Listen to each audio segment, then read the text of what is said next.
Hey gamers, welcome to my channel.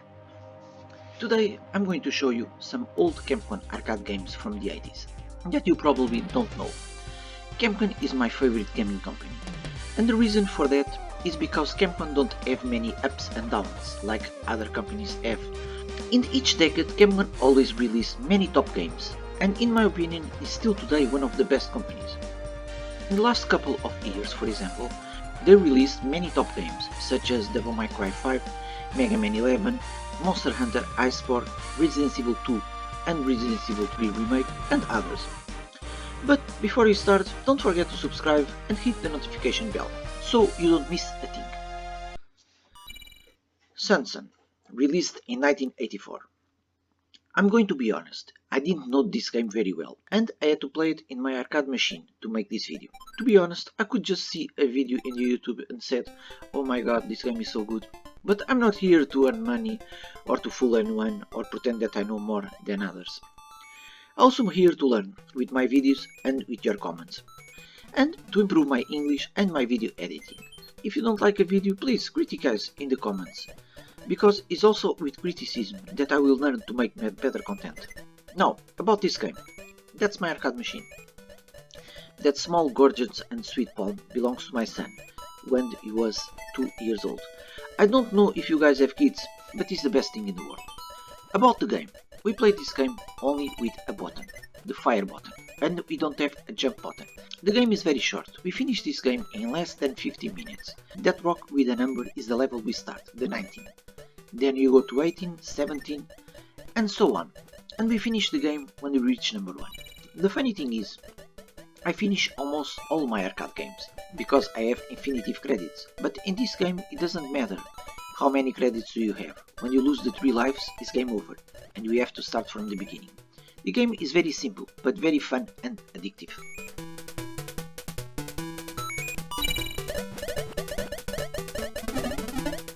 Savage Beast, released in 1985. No, this is not a name of a heavy metal band. Savage Beast is a vertical scrolling shooter that was released in the arcades in 1985. This game used similar hardware to Capcom 1942. We must pilot a ship through many stages protected by insects. What made Savage Beast stand out apart from the other shooters at the time was the graphics for this time. It was one of the first shooters that the graphics gave us the feeling of deep. It is also one of the earliest vertical shooters to allow us to play in 2-player mode at the same time, because in this game 2 players can enjoy the game at the same time, rather than waiting for the other player to take his turn. One thing very cool about this game is when you use the power to destroy all the enemies in the screen, they turn into fruits. In my opinion, this game is very funny and addictive.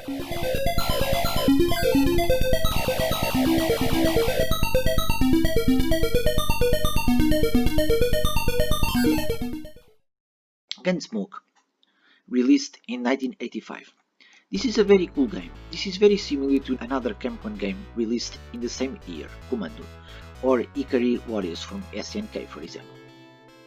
The game is a western game, just like Sunset Riders, but we play the game in the top view. Unlike Sunset Riders, the story is simple. In the beginning of each level, they show a criminal and a reward to catch him. Each level you have a bigger reward, and let's shoot them all. The game have good graphics, the music is proper for the time, and the gameplay is simple but good. I just found the last level a little hard, and we take about 30 minutes to finish this game.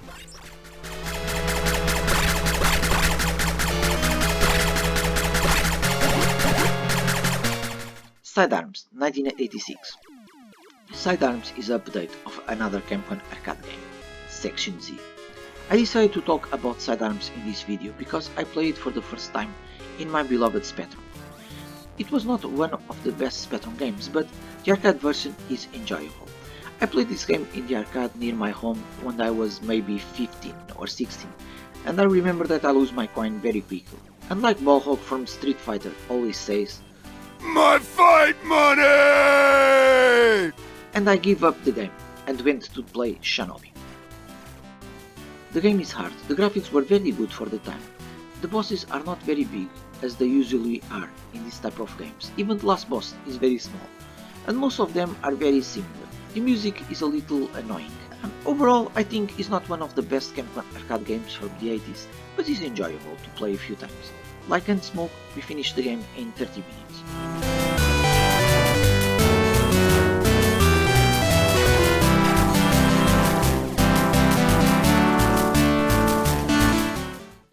Legendary Ruins, released in 1986.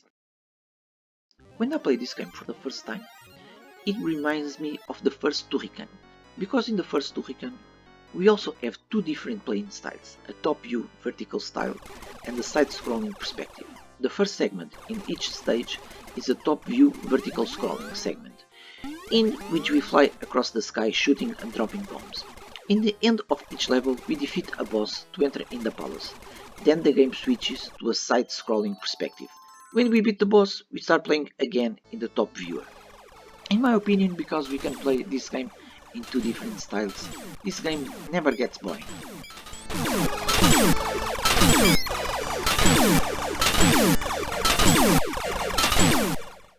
The Speed Rumber, released in 1986. This is my opinion a very underrated game. It is one of the best of these generations, and by the time of the release was unique. The Speed Rumbler was ahead of this time when it was released in the arcades in 1986. It combined the popular shoot 'em up genre with the top-down driving and racing shooting. The resulting was a new action game, a hybrid that would inspire games like Grand Theft Auto decades later. The gameplay is very good. We spend the majority of the game in our battle car. We drive and shoot the enemies at the same time. The car responds very well to our commands and is very easy to control. If the car becomes damaged, our character can proceed on foot, but unfortunately, without a car, it only takes one hit to kill us. Outside the car, we have a machine gun and a dodge move. When we play the game, we can easily see that was heavily inspired by the Mad Max series.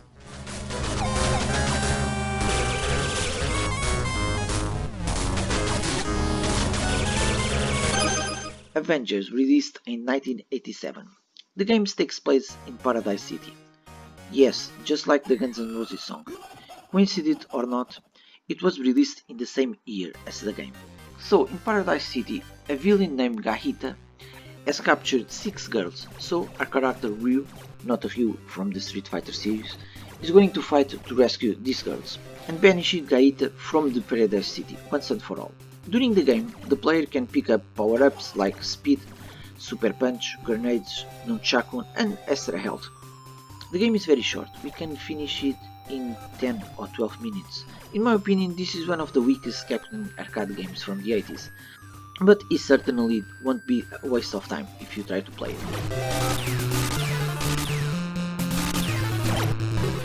So that's it gamers, thanks for watching the video, I hope you like it, and I also hope to see you in the next one. See ya and take care.